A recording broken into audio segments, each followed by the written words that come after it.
சூ ஜங்போ. என்ன போறீங்க? நீதான் போனீங்க. உட்காருங்க தோழர். வந்து பூட்டானிஸ் மொழியில ஹலோ அப்படின்னு சொல்றேன். ஏன் பூட்டானிஸ் மொழியில பேசுறேன்னா, ஆமா, திடீர்னு எதுக்கு கடல் கடந்த ஒரு ஜனநாயக நாட்டுல வாழ்ந்துகிட்டு இருக்கோம். இப்போ போய் நீங்க ஒரு மன்னராட்சி இருக்கக்கூடிய ஒரு தேசத்துல இருந்த ஒரு மொழியை எடுத்துட்டு வந்து திணிக்கிறீங்க. நீங்களே இந்த மன்னருடைய ஆட்சிக்கு கீழே இருக்கோம்னு நினைச்சுக்கிட்டு இருக்கீங்களா? இல்லைன்னு சொல்றீங்களா? செங்கோல்லாம் வச்சிருக்கோம் நாங்க பார்லிமெண்ட்ல. அப்படியா? அந்த பூட்டானோட பிரதமர் வந்தாரா இல்லையா நம்ம பிரதமர் பதவி ஏற்புக்கு? அவர் மட்டுமா வந்தாரு? இவர் அதுக்கு முன்னாடி கிளம்பி போனார்ல. அதாங்க, அது 2021 ஒரு அவார்டு கொடுக்கறதா அறிவிச்சாங்க பூட்டான்ல. ஆமா, உயரிய சிவிலியன் அவார்டு கொடுக்கறதா சொன்னாங்க. அதுதான் பூட்டானுடைய மிக உயரிய விருது. ஆமா, நம்ம ஊர்ல பாருங்க பூஷன் அந்த மாதிரி எங்கால பாருங்க அவார்டு மீது ஆசை இல்லாத ஒரு மனிதர் எங்க பிரதமர். 2021 அறிவிச்சதுக்கு இப்பதான் மார்ச் மாசம் தான் போய் தேர்தல் தேதி அறிவிச்சதுக்கு பிறகு ஆமா ஒரு அட்டனன்ஸ் போயிட்டு வாங்கிட்டு வந்தாரு. உலக நாடுகளுடைய சந்திப்புகள் எல்லாம் முடிச்சுட்டு வந்தாரு. அங்க போயிட்டு என்ன பண்ணாரு? விருது மட்டும் தான் வாங்கிட்டு வந்தாரா? விருது வாங்கிட்டு வந்தாரு. அதுக்கப்புறம் இப்ப அதானி போயிருக்காரு.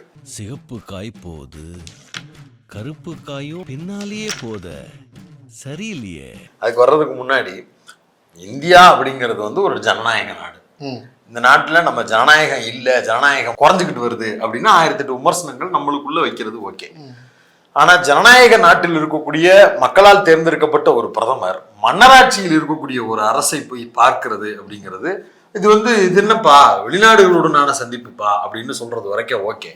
ஆனா அங்க போய் மன்னராட்சியை கொண்டாடுவது இருக்குல்ல, அதுக்கு ஒரு கிரெடிட் கொடுக்கறது இருக்குல்ல, அது ஐடியாலஜிக்கலாவே ரொம்ப பெரிய டிஸ்டர்பிங் ஃபேக்டர். நீ எப்படி செய்யலாம் அப்படிங்கிறது இயல்பான கேள்வி. மன்னராட்சி அப்படிங்கிறது உலகம் முழுக்க எவ்வளவு மோசமான அடக்குமுறைகளை கொடுத்துச்சு. இந்தியாலேயே நம்ம 2000 வருஷத்துக்கு முன்னாடி தொடங்கிய போர் இதுன்னு பேசுறதெல்லாம் எதை வச்சு? மன்னராட்சியை வச்சு தானே பேசுறோம். ஒரு மன்னர் வந்தாரு, படையெடுத்தாரு, அவர் இங்க இருக்கக்கூடிய மக்களுடைய செல்வத்தை எல்லாம் சுரண்டி கொடுத்தாரு, வேற ஒரு இடத்துக்கு கடத்திட்டு போனாரு. ஏப்பா 200 வருஷமா நம்ம அடிபட்டு மிதிபட்டு கடந்தது யாருக்கு கீழே? பிரிட்டிஷ் சாம்ராஜ்யம்ங்கிற ஒரு மன்னர் குடும்பத்துல இருந்து தானே. இப்ப மன்னராட்சியால் பாதிக்கப்பட்டு அதனுடைய காலனி ஆதிக்க நாடுகளாக இருந்த ஒரு தேசத்துல இருந்து போகக்கூடிய ஒரு பிரதமர் இன்னொரு மன்னராட்சியை போய் கொண்டாடுவது அப்படிங்கிறதே ராங் சைன். அது ஒரு தவிர்க்கப்பட வேண்டிய ஒன்று. ஸோ ஜனநாயக ரீதியாக தேர்ந்தெடுக்கப்பட்ட மோடி அவர்கள் இப்படி பேசுவதை தவிர்த்திருக்கலாம் அப்படிங்கிறது 2 மாசத்துக்கு முன்னாடியே நம்முடைய விமர்சனம். அதாங்க, அதனாலதான் அவர் மன்னரை கூப்பிடல பதவியேற்புக்கு, பிரதமரை தான் கூப்பிட்டாரு. பிரதமர் தான் வந்துட்டு போனாரு. வந்திருக்க மாட்டான், வந்தாருங்க.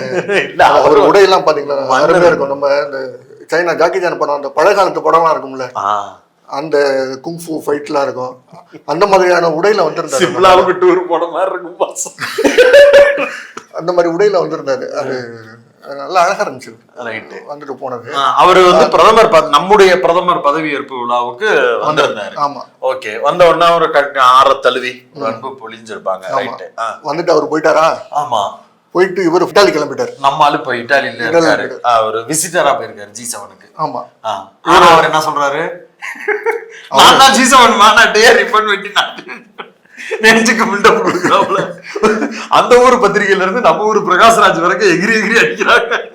அதாவது இந்த 23ஆம் புலிகேசியில படம் வரைவாங்கல்ல, கழுத்தை மட்டும் அந்த மாதிரி நினைச்சுப்பாங்கன்னு இன்னமும் நம்பிட்டு இருக்காரு அந்த மனுஷன். உடனே இறக்கி விடுறாங்க. 200 வருஷத்துக்கு முன்னாடி வரப்போற சங்கிக்கு நம்ம தெரிய போகுது. அந்த மாதிரி அசிங்கப்பட்டு நிக்கிறாரு. இப்ப அவரு கிளம்பி போயிட்டு அவர் அங்க இட்டாலி போயிட்டாரா? ஆமா. அதே டைம்ல அவரோட நெருங்கிய நண்பர் இருக்காருல்ல, அவரு பூட்டான் போயிருக்காரு. அவருடைய நெருங்கிய நண்பர் அமித்ஷாவா? அரசு முறை பயணமா போயிருக்காரா? அமித்ஷாவா?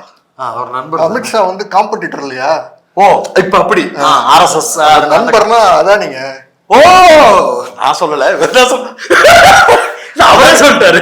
அதானி தாங்க நண்பரு. ஆமா, ராகுல் காந்தி அந்த கிளி இழிச்சப்ப அமைதியா இருந்தார்ல, அவரே கொத்து விட பார்த்தாரு எலெக்ஷன் கேம்பெயின்ல பாருங்க. ஆமா, அதானி வந்து இப்போ பூட்டான் போயிருக்காரு. அவர் எதுக்கு போயிருக்காரு? அவர் அரசு முறை பெண் நண்பருக்காக பயண செலவுகள் இதெல்லாத்தையும் பாத்துக்கிறதுக்கு போனாரா? அப்படிலாம் இல்லையா? இதுக்காக போனாரு. சம்மர் டூர்னு கூட சொல்லியிருக்கலாம். ஆமா, அதெல்லாம் இல்லைங்க. அது வந்து முக்கியமான ப்ராஜெக்ட்ல கையெழுத்துறதுக்காக அங்க போயிருக்காரு.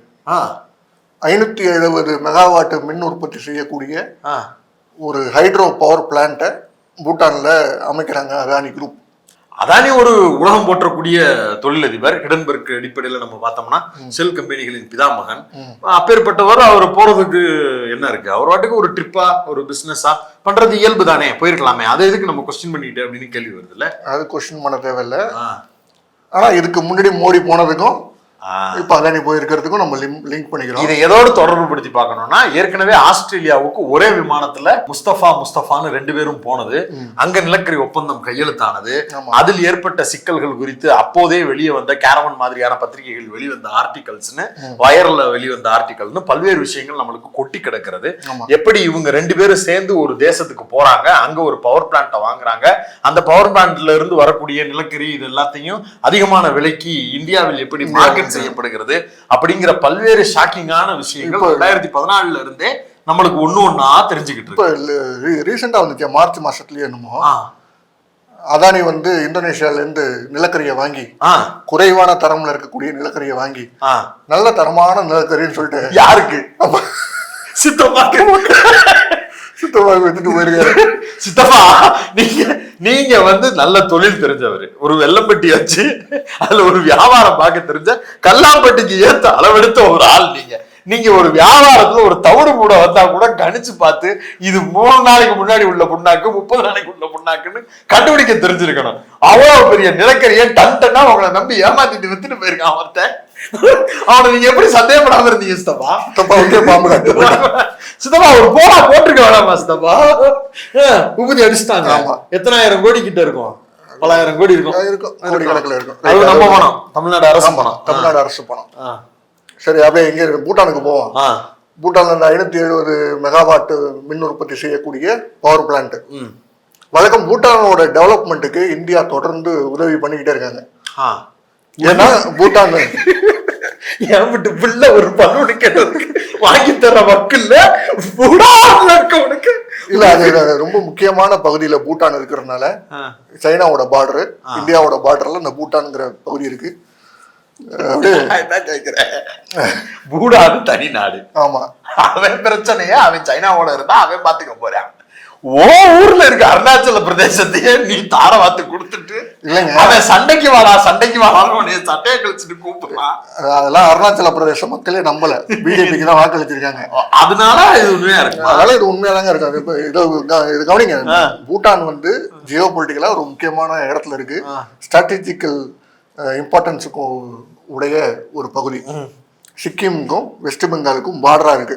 இந்த பூட்டானை ஒருவேளை சைனா கைப்பற்றுச்சுன்னா அது இந்தியாவுக்கு ஆபத்துன்னு சொல்லி அந்த காலத்துல இருந்து, அதாவது காங்கிரஸ் பீரியட்ல இருந்து பூட்டானுக்கு தொடர்ந்து உதவிகளை செஞ்சுக்கிட்டு அங்க டெவலப்மெண்டல் ப்ராஜெக்ட்ஸ் எல்லாம் பண்ணிக்கிட்டு எஜுகேஷனுக்கு உதவி பண்ணிக்கிட்டு இதெல்லாம் செஞ்சதுன்னா காங்கிரஸ் ஆட்சியில இதெல்லாம் நடந்துச்சு. இது எல்லாத்தையுமே கவர்மெண்ட் செஞ்சுது. இப்ப டெவலப்மெண்டல் ப்ராஜெக்ட் யார் திரும்ப பண்றாங்க? இவர் தான், அதானி பண்றாரு. இதுக்கு முன்னாடி கவர்மெண்ட் பண்ணிட்டு இருந்துச்சு, இந்தியன் கவர்மெண்ட் உதவி பண்ணும். அந்த மாதிரி சின்ன சின்ன நாடுகளுக்கு இந்தியன் கவர்மெண்ட் உதவி பண்ணிட்டு தான் இருக்கு. ஆப்பிரிக்க நாடுகள்ல சில நாடுகளுக்கு, இப்ப சமீபத்துல கூட மால்தீவ்ஸுக்கும் கூட $200 மில்லியன் ஏதோ ஒண்ணு உதவி பண்ணாங்க. ஆமா, பணம் கொடுத்து அந்த மாதிரி டெவலப்மெண்டல் ப்ராஜெக்ட்ஸுக்கு உதவி பண்ணுவாங்க. ஆமா, அரசாங்கம் பணத்தை கொடுக்கும். ஆமா, இப்ப இவர் வந்து அதானி வந்து கான்ட்ராக்ட் எடுத்து அவர் கொடுக்குறாரு. ஆமா, அரசு சார்பா கொடுக்குறாரு. அவரு கொடுக்கலங்க, அவரு இப்போ வந்து அங்க தன்னோட இண்டஸ்ட்ரியை வச்சுட்டாரு. ஓ, இப்ப இந்த ரூட் பண்ணி இந்த பேர்ல செக் எழுதிக்கிறது. ஆமா, இப்போ வந்து அவர் என்ன போடுறாருன்னா, பூட்டானோட இன்ஃப்ராஸ்ட்ரக்சரை டெவலப் பண்றதுல எங்களுக்கு பெரும் மகிழ்ச்சி, நாங்க அடுத்தடுத்த ப்ராஜெக்ட்ஸையும் எடுத்து டெவலப் பண்றதுக்கு தயாரா இருக்கோம் அப்படின்னு ட்வீட்டில் எக்ஸ்ல பதிவு பண்ணிருக்காரு. அடிசக்கை. இது வந்து ஆக்சுவலா பூடானை வளர்க்கிற மாதிரி தெரியல, பூடானை கைப்பற்றுவதற்கு உண்டான வேலை போல தோன்றுகிறது. அதையும் அரசாங்கம் இந்தியா வந்து அதை செய்யுது அப்படின்னா கூட ஒரு ஹோல்டு இருக்கு அப்படின்னு நம்ம சொல்லலாம். பெரும் முதலாளிகள், பன்னாட்டு நிறுவனங்கள் வைத்து நடத்தக்கூடிய, ஷெல் கம்பெனி வச்சு நடத்தக்கூடிய 420 மாதிரியான நபர்கள் அவர்கள். அப்படியான ஒரு பெரிய 420 நம்ம ஊர் பாலிடிக்ஸுக்கு சொல்றேன். எப்படி சொல்றீங்க? இந்தியாவே அதானி தானங்க. அடேங்கப்பா, நல்லா இருக்கு, கேட்கறதுக்கு நல்லா இருக்கும். ஆனா பூடான் மக்களுடைய மனநிலையிலிருந்து யோசிங்க. இந்தியாவில் இருக்கக்கூடிய ஒரு பிரதான ஒரு பெரும் பணம் படைத்த ஒரு கும்பல் அங்க வந்து நின்று அந்த மக்களுடைய வாழ்வியல் முறைகள்ல இருந்து பல விஷயங்களை சுரண்டி எடுத்துட்டு போகுதுன்னா இது ஒரு சுரண்டல் தானே. இதை இதுக்கு முன்னாடி பிரிட்டிஷ் இந்தியாவுக்கு என்ன பண்ணானோ அதைத்தானே நீ போய் இன்னொன்னு பண்ற. பூடானை கைப்பற்றி சீனா என்ன பண்ண போறான்? இந்தியாவுக்கு அச்சுறுத்தல் கொடுக்க போறான்னு டயலாக் விடுறது. ஏற்கனவே அருணாச்சல் பிரதேசத்தின் மூலமா நம்மளுக்கு அச்சுறுத்தல் கொடுத்துக்கிட்டு தானே இருக்கான். இப்ப இதுல தனியா பூடான நீங்க கைக்குள்ள வச்சிருந்து சீனாவுக்கு எதிராக நீங்க மாஸ்டர் ஸ்ட்ரோக் பண்ணிருவீங்கன்றத சொன்னா சுப்பிரமணிய சாமி கூட நம்ப மாட்டாரு. ஆமா தானே, கேட்பேன்ல. அவர் உண்மையாவே நம்புறது இல்லை. ஏன்னா அது உண்மை இல்ல பாசு. இவர் நம்மள்ட்ட 56 இன்ச் டைலாக் விட்டுக்கிட்டு இருக்காரு. அருணாச்சல் பிரதேசத்துக்கிட்ட பக்கத்துல நின்றுகிட்டு இப்படி எட்டி பார்த்தா சீனாக்கார தெரியுமா சொல்ல மாட்டாரு. இந்த பூட்டான் ப்ராஜெக்ட வச்சு நம்ம படையினர் இருக்காங்கல்ல, ஐடிவி, ஆமா, பிஜேபி பிஜேபி வார் ரூம்னு ஒரு கும்பல் இருக்கு, அது இல்ல பழங்காலத்து பரம்பரை ஐடிவிக்கு சேர்ந்தவங்க. அவங்க என்ன பரப்பிட்டு இருக்காங்கன்னா, ஜார்க்கண்ட்ல அதானியோட தெர்மல் பவர் பிளான்ட் இருக்கு, அதுல இருந்து நாங்க பங்களாதேஷுக்கு மின்சாரத்தை விற்பனை பண்றோம், இதனால இந்தியாவுக்கு வருமானம். இப்ப இலங்கையில அதாவது டிரான்ஸ்நேஷனல் ஒரு நாடுல இருந்து இன்னொரு நாட்டுக்கு மின்சாரத்தை உற்பத்தி பண்ணி விற்பனை பண்றாங்களாம் அதானி. இந்தியாவிலேயே அதுதான் நம்பர் 1 பிசினஸ் அப்படின்னு அவங்க தான் பண்றாங்க அப்படின்னு சங்கிகள் பேசிட்டு இருக்காங்க. இப்போ இன்னொரு பக்கம் என்ன நடக்குதுன்னா, இலங்கையிலேயே இதே மாதிரி ஒரு விண்டு பவர் ப்ராஜெக்ட அதானி வாங்கி கொடுத்துருக்காங்க அதானிக்கு. அது அந்த நேரத்துலதான் இலங்கையில இருக்கக்கூடிய ஒரு முக்கிய மந்திரி எங்க கிட்ட வந்து மோடி அவர்கள் நீங்க இந்த ப்ராஜெக்ட அதானி கிட்ட கொடுங்க அப்படின்னு சொல்லி ரிக்வெஸ்ட் பண்ணாருன்றத சொன்னாங்க. நம்ம ஊர்ல வந்து கைமாத்துறதுக்கு ஒரு புரோக்கர் உள்ள வந்து நின்று பேசினா எவ்வளவு மோசமான நடைமுறையோ அதை ஒரு நாட்டின் பிரதமர் வந்து புரோக்கரேஜ் வேலை பார்த்து கொடுத்துருக்கிறாரு. யாருக்கு? அதானிக்கு. அதை வாக்கு மூலமா சொன்னது யாரு? எம்பி, அங்க இருக்கிற இலங்கை எம்பியே சொல்லி இருக்கிறாரு. இப்ப இன்னொரு விஷயம், கனெக்டிங் தி டாட்ஸ் தான். இப்ப ரணில் விக்ரமசிங்கே அவர் என்ன சொல்லியிருக்காருன்னா, இலங்கையையும் தமிழ்நாட்டையும் லேண்ட் வழியா கனெக்ட் பண்றதுக்கு ஒரு ப்ராஜெக்ட் வந்து ரெடி ஆயிட்டு இருக்கு, ஃபைனல் ஸ்டேஜ்ல இருக்கு. சேது சமுத்திர திட்டம் மாதிரியா? அந்த மாதிரி நான் ஏதோ ரோடு போட போறாங்க அப்படின்னு நினைச்சேன். ஆமா, நிலத்துல போறோம்னா இன்னொரு ரோடு தான் போடுவாங்க. அந்த விண்டு பவர் ப்ராஜெக்ட் இருக்குல்ல, ஆமா, அதை ஒயர் வழியா கனெக்ட் பண்ணி தமிழ்நாட்டுல வந்து கரண்ட்டை விற்பனை செய்ய போறாங்களா. என்னது இது? அதான் லேண்டை கனெக்ட் பண்ணிட்டோம்ல, அகண்ட பாரத கனவு. சரி, தமிழ்நாட்டுக்கு அது கரண்ட் பில்லு அதெல்லாம் கம்மியாகும் அப்படின்னு அதான் நீங்க வாங்கினா எப்படி இருக்கும்? ஏற்கனவே சித்தப்பாட்ட கேட்டுப்பாரு எப்படி இருக்கும். அவர் நிலக்கரி வாங்கி நல்லா அடி வாங்கியிருக்காரு, கறியை வாங்கி கறி வச்சுருக்காங்க. அதனால அந்த லட்சணத்துலதான் இருக்கு. அப்ப ஆக மொத்தத்துல அதானி கிட்ட ஒட்டுமொத்த தேசத்தையும் ஒப்படைக்கிறார்கள் அப்படின்னு ராகுல் கொண்டு வந்து வைத்த விமர்சனம், காங்கிரஸ் கொண்டு வந்து வைத்திருக்கக்கூடிய விமர்சனம் அப்படிங்கிறது உண்மை இல்லாமல் இல்லை, அதற்கு முகாந்திரம் இல்லாமல் இல்லை. இந்த அதானிக்கு கொடுக்கறதுக்கு பதிலாக ஒரு அம்பானிக்கு கொடுத்தா நம்ம எல்லாம் அமைதியா இருப்போமான்னு கேட்டா அப்படி கிடையாது. எந்த ஒரு நாட்டினுடைய வளமும் அதனுடைய உற்பத்தி அதனுடைய தொழில் சார்ந்த விஷயங்களும் ஒரு குறிப்பிட்ட கார்பரேட் கிட்ட மொத்தமா போய் குவியும் போது அது மோனோபொலியா மாறுது. அவன் சொல்றதுதான் ரேட் அப்படின்னு ஒண்ணு மாறுது. நீங்க இன்னைக்கு பார்க்கக்கூடிய கரண்ட் விலை, மின்சார விலை உயர்வு, இந்த மாதிரியான விஷயங்களுக்கு இந்த மாதிரி அதானி போர்ட்டினுடைய அதானி நிறுவனங்களுடைய பங்கு அப்படிங்கிறது முக்கிய பங்கு வகிக்குது. இது அதுல மேஜர் ரோல் பண்ணுது. யார்கிட்ட நிலக்கரி வாங்குறாங்க, நிலக்கரியை இங்க எவ்வளவுக்கு அரசுக்கு விற்கிறாங்க, ஒரு அரசு கிட்ட விற்கிறதுக்கு ஷார்டேஜ் டிமாண்ட் பண்ணுவாங்க, ரைட்? நிலக்கரியை பூராத்தையும் மொத்தமா வாங்கி ஒரு இடத்துல பதுக்கி வச்சுக்கிட்டு நிலக்கரியே ஃப்ளோல இல்ல பாஸ், நம்ம என்ன பண்றது, 2 ரூபா கொடுத்து கேக்குறீங்க, 3 ரூபா கொடுங்க, 4 ரூபா கொடுங்க.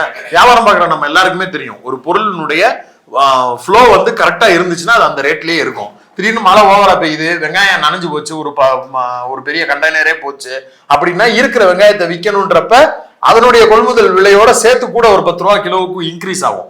அதே போல நிலக்கரிக்கு ஒரு டிமாண்டை கிரியேட் பண்றது. அதனால நிலக்கரி இல்லாமலாம் இல்ல, வச்சிருக்காங்க, நல்ல ரேட்டுக்கு தான் வாங்கி வச்சிருக்காங்க.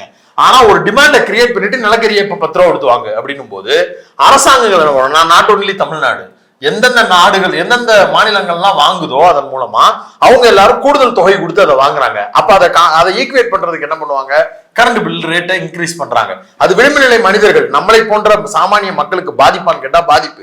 இது குறித்து கேள்வி எழுப்ப வேண்டியது நம்முடைய ஒரு கடமை. அம்பானி போய் கடை ஆரம்பிச்சா எனக்கு என்ன, அதானி போய் நிலக்கரி வாங்கினா எனக்கு என்ன அப்படின்னு நினைக்கக்கூடிய சூழல்ல இருந்து நாம வெளியே வரணும்.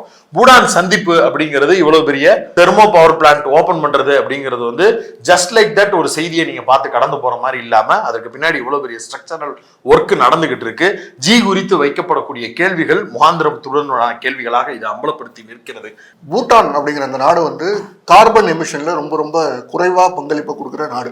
ஓகே, நல்ல விஷயம் தானே. ஆமா, முழுக்க முழுக்க கிரீனரிஸா இருக்கக்கூடிய, காடுகளா இருக்கக்கூடிய, காடு 70% நாட்டோட நிலப்பரப்புல 70% காடு நிறைந்த ஒரு நாடு. கிளைமேட் சேஞ்ச் எல்லாம் பத்தி பேசிட்டு இருக்கும் போது இது ரொம்ப முக்கியமானது. இந்த நேரத்துல டெவலப்மெண்டல் ப்ராஜெக்ட்ஸ்ன்னு சொல்லி அதானி உள்ள நுழைஞ்சிருக்கிறது வந்து எதிர்காலத்துல பூட்டானுக்கு ஒரு ஆபத்தை கொடுக்கும். இதால பாதிக்கப்பட போறது யாருன்னா அவரை கூட்டி அந்த கையெழுத்து போட விட்டது யாருன்னு நம்ம ஜி மேலதான் திரும்புவானுங்க. நம்ம ஜி மேல திரும்புறதுங்கிறது நம்ம மேல திரும்புற மாதிரி. ஜிக்கு நம்ம மேல 1000 விமர்சனம் இருக்கலாம், நம்ம அவர் ஓட்டு போட்டு தேர்ந்தெடுக்கல, அதெல்லாம் நம்மளுக்கு ஓகே தான். ஆனா நாடா பார்க்கும்போது அவன் நம்மளுடைய பகையை சம்பாதிக்கிறது அப்படிங்கிறது முறையல்ல. இன்னொருத்தருடைய வளத்தை சுரண்டுவதும் அந்த மக்களை காயப்படுத்தி அதன் மூலமாக நம்ம நம்மளுடைய பலத்தை நிரூபிச்சிட்டோம் அப்படின்னு சொல்றதும், அதன் மூலமா ஒரு அரசாங்கம் அப்படி இப்படின்னு இருந்தா கூட நீ ஒரு பாயிண்ட் சொல்லலாம், இங்க இருக்கக்கூடிய மக்களுக்கு நன்மை பயந்தது அப்படின்னு சொல்லலாம். ஆனா அப்படி இல்லாம அதானின்னு ஒரு தனி நபருக்காக இது எல்லாத்தையும் நம்ம பிரதமரே முன்னாடி நின்று பிராண்ட் அம்பாசிடரா செஞ்சு கொடுக்குறாரு அப்படின்றப்ப இது கேள்விக்கு உட்படுத்தப்படும். இந்த கேள்விக்கு பதில் சொல்ல வேண்டிய பொறுப்பும் கடமையும் பிஜேபிக்கு இருக்கிறது, அவர்களுடைய ஐடி விங் கும்பலுக்கு இருக்கிறது. ஆமா. சோ இதோட சீரியஸ்னஸ் எல்லாருமே புரிஞ்சுக்கணும் அப்படிங்கிறதுக்காக தான் இது ஒரு தனி வீடியோ. காட்ரிஞ்சே கத்திரிக்காய் பொரியல் தான். நன்றி. நன்றி.